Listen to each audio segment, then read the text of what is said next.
Le mois de janvier est habituellement celui des bonnes résolutions. Arrêter de fumer, super. Vouloir perdre du poids en reprenant une activité physique dans une salle de sport par exemple, ou bien en commençant un régime. Notre grand format s'intéresse ce soir aux nécessaires précautions et à l'accompagnement indispensable lorsque l'on formule ce genre de projet. Plus fort, plus mince, plus motivé que jamais. En janvier, nous sommes nombreux à mettre au premier rang de nos bonnes résolutions celle de faire du sport et de perdre du poids. Alors sitôt passé les fêtes et la galette des rois, direction la salle de gym.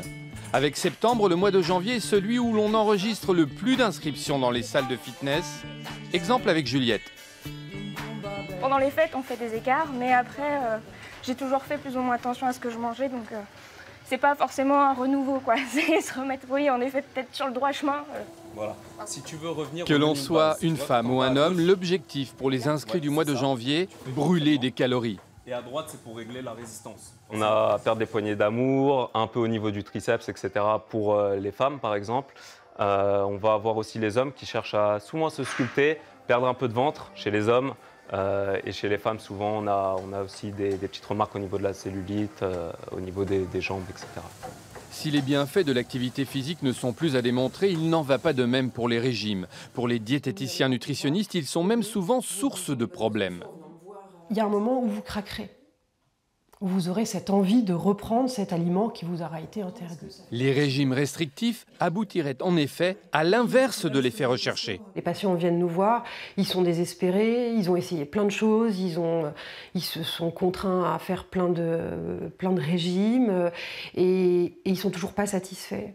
Et d'ailleurs, quand on fait un régime, la machine, c'est une formidable machine notre corps, hein, mais elle nous rappelle à l'ordre en nous disant t'as maigri, mais voilà, tu t'es imposé quelque chose, moi je suis plus fort et j'ai repris le poids, j'en ai même pris un peu plus parce que j'ai constitué un stock, parce que je me dis que tu vas peut-être encore m'imposer une période de restriction terrible.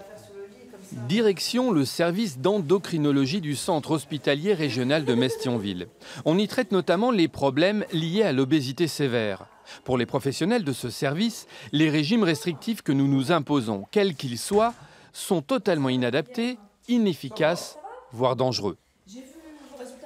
On ne va pas tenir sur le long cours parce que c'est possible pour personne et on va reprendre du poids. Et malheureusement, les régimes qui sont censés aider à contrôler le poids sont malheureusement un des gros vecteurs de l'obésité dans notre société et de l'évolution actuelle qu'on constate, qui amène d'ailleurs même certains patients, par rapport à des évolutions d'obésité très sévères, à envisager l'éventualité d'une aide chirurgicale pour une perte de poids, et puis bien sûr qui expose à des complications.